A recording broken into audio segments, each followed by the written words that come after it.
Hello everyone. मैं inner work का second part आपके साथ शेयर करना चाहती हूँ। इससे पहले वाले पार्ट में मैंने कवर किया था कि हमें मिरर एक्सरसाइज करना चाहिए।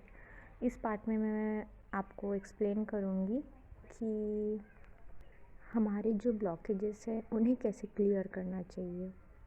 वो योगा, प्राणायाम और चक्रा हीलिंग से क्लियर कर सकते हैं। अब हो सकता है कोई डिवाइन फेमिनाइन ऐसी हो जिसका स्केड्यूल इतना टाइट हो कि वो बिल्कुल ये सारी चीज़ें फॉलो ना कर पाए। मैं भी जॉब करती हूँ, मेरे लिए बहुत इम्पॉसिबल था कि मैं 2-2 3-3 घंटे कर सकूँ। तो मैंने अपना 1 घंटे का स्केड्यूल बनाया था योगा का। मैंने उसमें इंक्लूड किया 100 टाइम्स कपालभाति।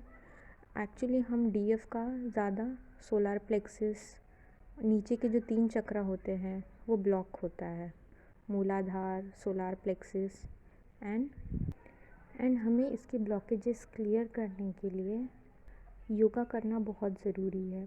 हाँ, हमें चक्रा क्लिनजिंग करनी चाहिए, लेकिन अगर आपके पास पॉसिबल नहीं है तो आप योगा कर सकते हैं। उसमें आप नाड़ी शोधन, अनुलोम विलोम, भ्रामरी और कपालभाति, ये 4 योगा प्राणायाम इंक्लूड कर सकते हैं। इससे आपको बहुत फ़ायदा होगा।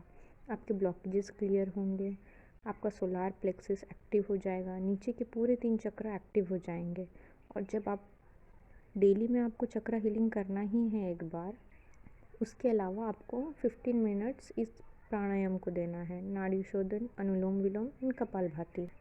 जब आप ये प्राणायाम कर लें और चक्र हीलिंग कर लें, उसके बाद आप मेडिटेशन कीजिए।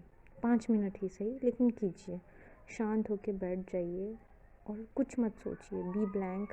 एक सूदिंग सा म्यूज़िक लगा दीजिए, या हो सके तो वो भी मत लगाइए। आप अपने आप को फील कीजिए, अपनी अंतरात्मा को फील कीजिए। जब आपका मन एकदम शांत हो जाए तो अपने दोनों हाथों को रब करके अपने आँखों पे लगा लीजिए। इससे जो ना सारी एनर्जी आपके अंदर चली जाएगी आपकी आँखों के द्वारा। अब आपने प्राणायाम, चक्र हीलिंग और मेडिटेशन कर लिया। ये तीनों चीज़ कंप्लीट होने के बाद आप एंजल से प्रोटेक्शन लीजिए। आपको नॉर्मली बोलना है कि एंजल्स मुझे प्रोटेक्शन दो, और आप ये भी बोलिए कि एंजल्स मेरे ट्विन फ्लेम, मेरे डीएम को भी प्रोटेक्शन दो। और इमेजिन कीजिए कि एक लाइट आपको प्रोटेक्ट कर रही है और आपके डीएम को भी प्रोटेक्ट कर रही है। ये इमेजिन करना है और प्रोटेक्शन लेना है और अपने डेली के काम में लग जाना है। आपका जो भी डेली रूटीन है वो आप फॉलो कीजिए।